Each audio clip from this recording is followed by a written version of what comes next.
नमस्कार दोस्तों, श्रावण मास में भगवान शिव के दरबार तक पहुंचना और उनके दर्शन करने की लालसा सभी के मन में रहती है। यदि किसी कारणवश लोग मंदिर जाकर दर्शन नहीं कर पाते हैं तो शिखर और ध्वजा के दर्शन करके कहते हैं कि शिखर दर्शनम पापनाशनम। लेकिन किस्सा यहीं खत्म नहीं हो जाता है।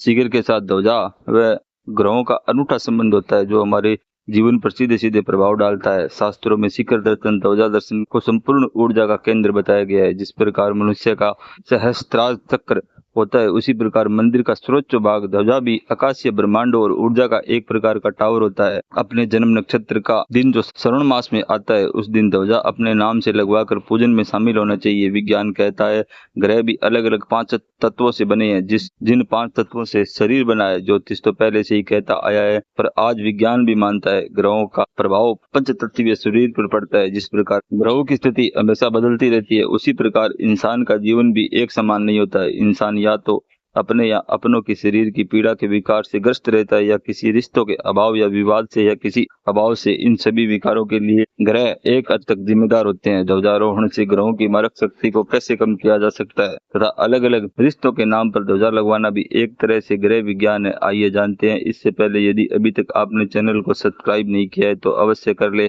ताकि कोई भी जानकारी हो तो आप तक आसानी से पहुंच सके। सब्सक्राइब करने वाले सभी दोस्तों का दिल से धन्यवाद। तो हम बात कर रहे थे ध्वजारोहण द्वारा किस प्रकार से ग्रहों की मारक शक्ति को कम किया जा सकता है। पहला ग्रह सूर्य ग्रह। सूर्य को पिता तथा सम्मान का कारक जो हमारे लिए शरीर में हड्डियों व हृदय का कारक और पिता संबंधी स्वास्थ्य रिश्तों में सुधार के लिए और स्वयं की कुंडली में सूर्य यदि पीड़ित हो तब पिता के नाम से ध्वजा लगवाएं। दूसरा ग्रह चंद्रमा, यह माता का कारक है। फेफड़े संबंधी विकारों तथा कुंडली में चंद्र ग्रह पीड़ित होने पर अपनी माता जी के नाम से ध्वजा लगाएं तो हितकर रहेगा। तीसरा ग्रह मंगल ग्रह। ये ग्रह भाई का कारक है। रक्त क्रोध का कारक भी इसी ग्रह को माना जाता है। यदि भाइयों के बीच विवाद क्रोध अधिक हो रक्त संबंधी विकार होने पर अपने भाई के नाम से ध्वजा लगाएं। इसी प्रकार चौथा ग्रह बुध। ये ग्रह शरीर में त्वचा का कारक होता है तथा आंत संबंधी विकार होने पर अपने मामा के नाम से ध्वजा लगवाना हितकर रहेगा। इसी प्रकार अगला 5वां ग्रह गुरु। ये ग्रह रिश्तों में पति का कारक होता है और आपका आध्यात्मिक गुरु भी इसी में आता है। इन संबंधी या गुरु पीड़ित होने पर अपने पति या बच्चे या आध्यात्मिक गुरु के नाम से ध्वजा लगवाएं तो हितकर रहेगा। इसी प्रकार अगला 6वां ग्रह शुक्र। यह ग्रह पत्नी महिला तत्व के लिए जाना जाता है। यौन संबंधी विकार होने पर अथवा स्वयं की कुंडली में शुक्र पीड़ित होने पर पत्नी के नाम से या फिर अपनी कुल देवी के नाम से ध्वजा लगाना हितकर रहेगा।